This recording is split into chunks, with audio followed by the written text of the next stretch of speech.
What's up mga tol? Ngayon pag-uusapan natin ang history ng Raider 150 na tinaguri ang King of Underbone. Alam naman nating ang hari ng mga Underbone sa Pinas ay ang Raider 150 bukod sa mabilis, malakas, matibay marami na rin itong napatunayan sa paglipas ng panahon. Napakalaki rin ng community ng motor na to.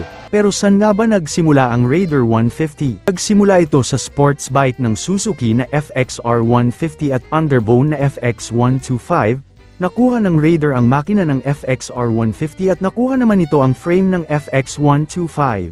So kumbaga sa tao, anak ng FXR at FX ang Raider 150. Taong 2003 lumabas sa market ang Raider 150 first generation at inilabas din sa Pilipinas sa taong 2004. Alam nyo rin ba na ang Raider 150 ang pinakaunang underbone na may 150cc sa Pilipinas? Kaya naman tinangkilik ito ng karamihan, maraming humanga sa lakas at bilis na binibigay ng motor na to.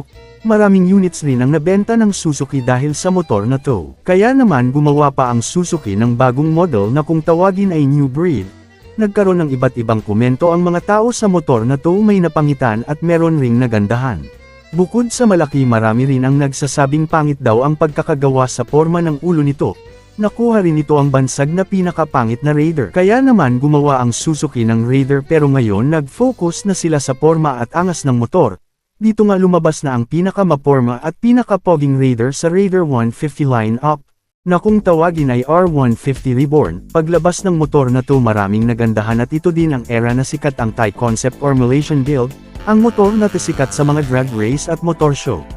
Dala ng kasikatan ng motor na to, dumami din ang mga kamote rider sa daan tulad na lang ng dalawang to.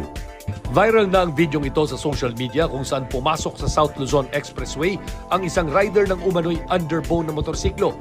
Makikitang dumaan ito sa pass-through lane ng toll plaza.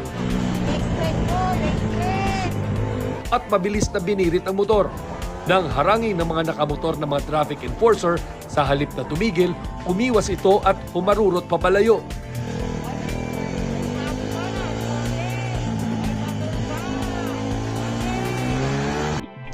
Payapa at normal ang takbo ng mga sasakyan sa Skyway Stage 3, sakop ng Balintawak, Quezon City, nang biglang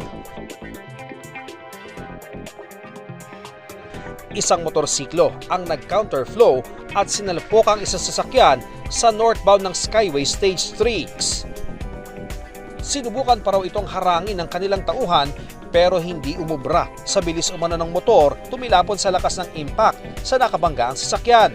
Lumalabas na nakainom daw ang rider na isinugod pa sa ospital pero namatay rin makalipas ang 12 oras. Pagsilbing aral to sa lahat na kahit ano pa ang motor mo, kailangan maging responsable tayo sa daan para di tayo maaksidente at makaaksidente ng ibang motorista.